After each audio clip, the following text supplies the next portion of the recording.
안녕하십니까. 만화공인중개사의 저자 이용훈입니다. 오늘은 부동산세법 제44강 마지막 시간입니다. 25 양도소득세의 결정 경정과 징수 및 환급, 26 국외 양도자산에 대한 양도소득세에서 같이 알아보도록 하겠습니다. 먼저 첫 번째 양도소득세의 결정 경정과 징수 및 환급입니다.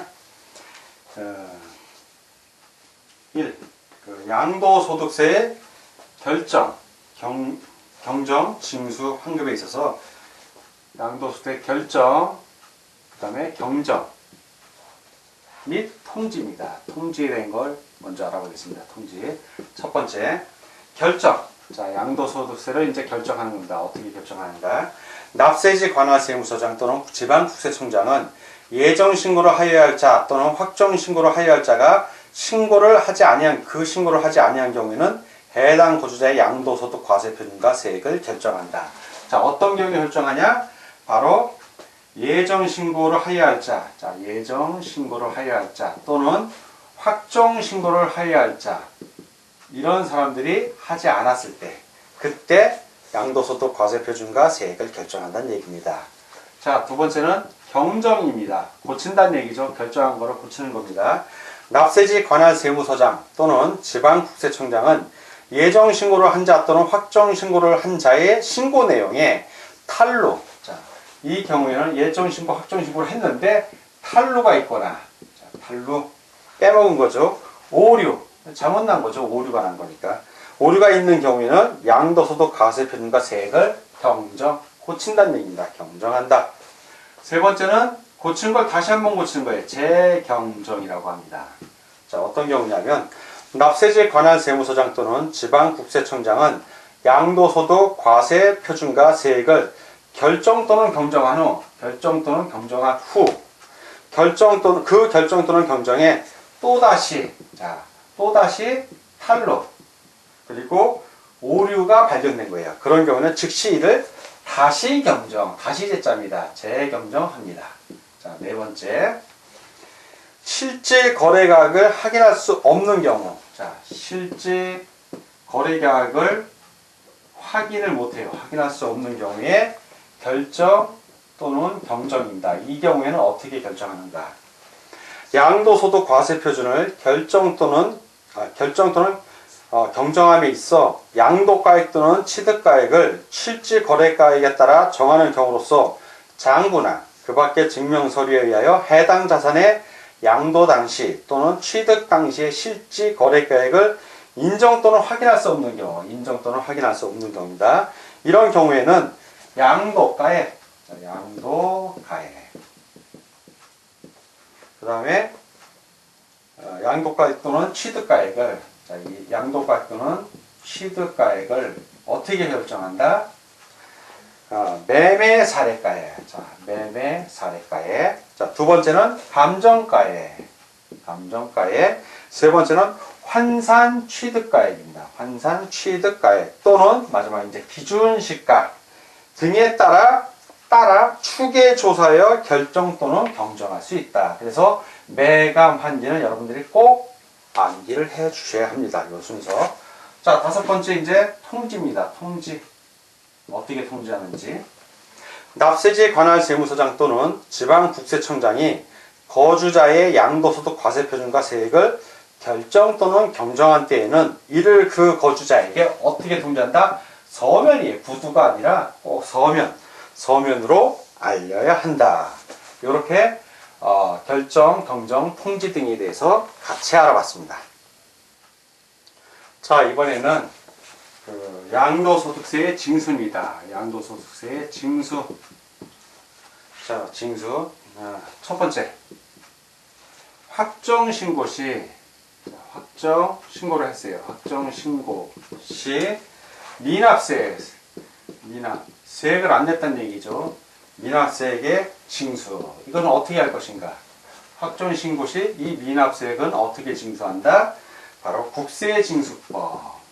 국세를 징수하는 것과 관련된 법이에요. 어떠한 방법으로 한다? 국세징수법 규정에 따릅니다. 이 규정에 따름. 자, 보겠습니다. 납세지 관할세무서장은 거주자가 확정신고 납부에 의하여 해당 과세기간에 양도소득세로 납부해야 할 세액의 전부 또는 일부를 납부하지 아니한 경우에는, 자, 미납했다는 얘기죠. 미납.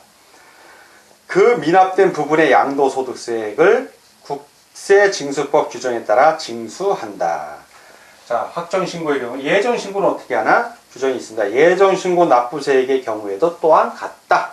그래서 국세징수법 규정에 따른다는 얘기입니다. 자, 두 번째, 추가 납부세액입니다. 자, 추가로 납부해야 할 세액이 발생했어요. 추가 납부세액. 그건 어떻게 징수하는가? 추가 납부세액 징수는 며칠 이내? 30일 이내에 징수합니다. 징수. 그 내용을 보겠습니다. 납세지 관할 세무서장은 양도소득 과세표준과 세액을 결정 또는 경정한 경우 양도소득 총결정세액이 예정신고 납부세액 등의 합계액을 초과하는 때에는, 초과한 겁니다. 그 초과하는 세액, 즉 추가로 납부해야 할 세액을 말해요. 를 해당 거주자에게 알린 날부터, 며칠 이내, 30일 이내에 징수한다. 자, 이렇게 양도소득세의 징수에 대해서 같이 알아봤습니다. 자, 이번에는 26, 국외 양도자산에 대한 양도소득세에 대해서 알아보겠습니다. 먼저 납세의무자입니다. 납세의무자. 해당 자산의 양도일까지 국내에 계속 몇 년 이상? 5년 이상. 5년 이상 주소 또는 거소를 둔 자입니다. 그들이 납세 의무자고요. 두 번째, 과세 대상입니다. 어떤 것을 과세 대상으로 하는가? 과세 대상. 거주자의 국외에 있는 자산의 양도에 대한 양도소득은 해당 과세 기간에 국외에 있는 자산을 양도함으로써 발생하는 다음의 소득으로 한다. 자, 첫 번째는 토지 또는 건축물의 양도로 발생하는 소득입니다. 자, 두 번째는 다음의 어느 하나에 해당하는 부동산에 관한 권리죠. 권리의 양도로 발생하는 소득입니다. 기업, 바로 부동산을 취득할 수 있는 권리예요. 두 번째, 리은은 지상권, 그 다음에 전세권, 그 다음에 부동산 임차권입니다. 자, 이러한 것들을 양도하고 발생하는 소득은 국외 양도자산의 과세 대상이 됩니다. 자, 세 번째는 국외에 있는 기타 자산. 자, 기타 자산이 있고요. 기타 자산과 부동산에 관한 권리로서 미등기 양도자산. 미등기 양도자산. 부동산에 관한 권리로서입니다. 부동산에 관한 권리로서 미등기 양도자산의 양도로 발생하는 소득. 자, 이런 것들은 과세 대상이 됩니다. 자, 세 번째. 국외자산 양도소득의 필요경비를 계산합니다. 필요경비를 어떤 식으로 계산하는지. 필요경비 계산. 자, 양도가액의 산출. 자, 첫 번째. 양도가액을 어떻게 산정하는가? 양도가액 산정. 양도가액은 그 자산의 양도 당시에 실질거래가액을 한다. 실거래가죠. 실질거래가액. 금액을 말하는 거예요. 실질거래가액. 다만 양도 당시의 실질거래가액을 확인할 수 없는 경우에는 양도 자산이 소재하는 국가의 양도 당시의 현황을 반영한 시가. 이게 확인이 안 되면 시가에 따릅니다. 자, 두 번째. 양도소득의 필요경비를 계산합니다. 양도소득의 필요경비. 어떻게 계산하냐면, 필요경비는 국외자산의 양도에 대한 양도 차익을 계산할 때 양도가액에서 공제하는 필요경비는 다음의 금액을 합한 것으로 한다. 첫째, 취득가액이 있습니다. 취득가액 플러스 두 번째, 자본적 지출액 플러스 양도비입니다. 양도비. 요 세 개를 합한 금액이 바로 필요경비가 되겠습니다. 자, 세 번째. 양도 차익의 외화 환산입니다. 이 차익을 어떻게 외화로 환산하는가? 환산. 양도 차익을 계산할 때는 양도가액 및 필요경비를 수령하거나 지출한 날 현재 외국환 거래법에 의한 기준환율. 자, 이거는 기준환율. 또는 재정 환율에 의한다. 자, 재정 환율. 그래서 외화로 환산할 때는 기준 환율이나 재정 환율에 의해서 환산을 합니다. 자, 이번에는 국외에 있는 양도 자산의 과세 표준 하고 세액 계산 구조입니다. 어떤 식으로 계산하는지. 근데 이 계산 구조는 국내 거와 똑같습니다. 딱 하나만 다르는데 뭐가 다르냐? 장기 보유 특별 공제만 하지 않습니다. 자, 하나씩 보겠습니다. 먼저 양도 차익입니다. 자, 양도 차익. 이 계산이 끝나면 양도 소득 금액을 알 수 있어요. 양도 소득 금액. 자, 그리고 양도 소득 금액에서 그 다음 단계로 이제 양도 소득 과세 표준을 도출할 수 있고요. 마지막으로 양도 소득 산출세액, 내야 될 세금을 말하는 거죠. 산출세액. 요 구조로 갑니다. 양도 차익을 처음에 구하고 그 다음에 양도소득 금액, 그 다음에 양도소득 과세표준, 마지막으로 양도소득 산출세액. 양도 차익은 어떻게 계산하냐면 양도한 가액이 있죠. 내가 양도한 금액을 말합니다. 가액에서 뭘 빼주냐?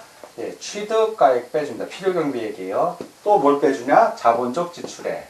그리고 또 뭘 빼주냐? 양도비를 빼줍니다.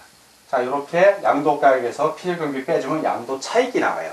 그러면 이제 양도 차익은 바로 장기 보유 특별 공제를 하지 않으니까 이 양도 차익이 양도 소득 금액이 됩니다. 장기 보유 특별 공제가 없기 때문에. 자, 그리고 양도 소득 금액이 있죠. 양도 소득 금액에다가 양도 소득 기본 공제를 해준다. 기본 공제를 해주면 양도소득 과세 표준이 됩니다. 그리고 양도소득 산출세액은 바로 양도소득 과세 표준에다가 뭘 곱해준다? 바로 양도소득 세율을 곱해주면 돼요. 그러면 산출세액이 나옵니다. 자, 여기서 그 양도소득 기본 공제, 요거는 국외자산의 양도에 대한 양도소득이 있는 거주자에 대해서는 해당 과세기간의 양도소득금에서 얼마? 똑같습니다. 연 250만 원을 공제해 줍니다. 그래서 토지, 건물, 부동산에 관한 권리, 기타 자산 등을 합쳐서 연 250만 원을 공제합니다. 자, 다음 이 국외자산에 대한 양도소득세 네 번째, 바로 양도소득세율이에요. 양도소득세율. 그 양도소득세율은 국내세율을 준용합니다. 국내세율 준용. 그래서 국외자산의 양도소득에 대한 소득세는 해당 과세기간의 양도소득 과세 표준에 다음의 세율을 적용하여 계산한 금액으로 한다. 세액으로 한다. 그러니까 토지, 건물, 부동산에 관한 권리, 기타 자산 등 바로 단계별 초과 누진세율, 중과세율은 없습니다. 그 단계별 초과 누진세율을 적용을 합니다.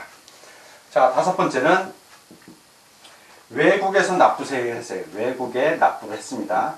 그 나라에서 양도했으니까 그 나라 법에 따라 세액을 내죠. 납부세. 외국에 납부한 세액이 있으면 그 세액을 공제해 줍니다. 빼준다는 얘기죠. 자, 어떤 방식으로 빼주냐면 두 가지 방법이 있어요. 하나는 세액을 공제해 줍니다. 냈으니까 그 세액만큼 공제해 주는 방법이 있고, 두 번째는 세액 공제 대신 그 낸 비용을 필요 경비로 인정해 주는 거예요. 필요 경비로 산입하는 방법이 있어요. 산입 넣어준다는 얘기죠. 먼저 이 세액 공제를 보겠습니다. 공제 한도 금액을 한도로 국외자산 양도소득세액을 해당 과세기간의 양도소득 산출세액에서 공제하는 방법입니다.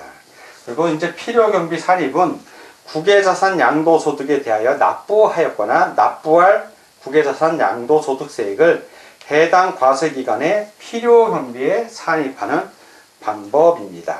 그래서 국외자산의 양도소득에 대해서 해당 외국에서 과세를 하는 경우에 그 양도소득에 대하여 국외자산 양도소득에 대한 세액을 납부하였거나 납부할 것이 있을 때는 이 두 가지 방법, 세액을 공제하거나 필요 경비를 산입하는 방법에 의해서 세액을 공제해 줍니다. 이거는 이중 과세를 조정하기 위한 것입니다.